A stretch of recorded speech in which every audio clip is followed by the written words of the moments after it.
You know, today marks the anniversary of the Stonewall uprising.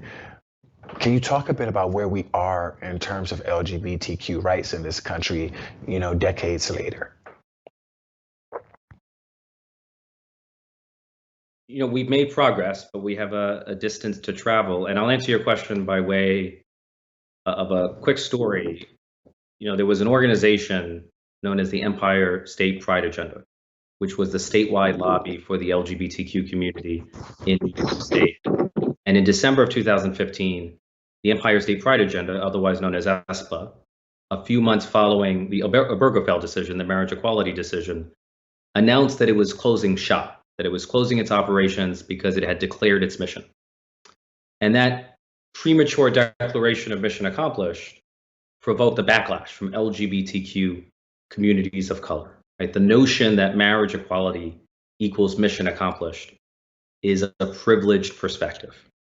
Right? The mission is far from accomplished for LGBTQ youth who continue to be bullied by their peers at school, who continue to be evicted from their homes by their parents.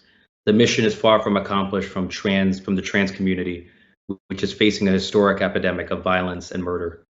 The mission is far from accomplished for LGBTQ elders who face among the highest rates of social isolation and depression and anxiety.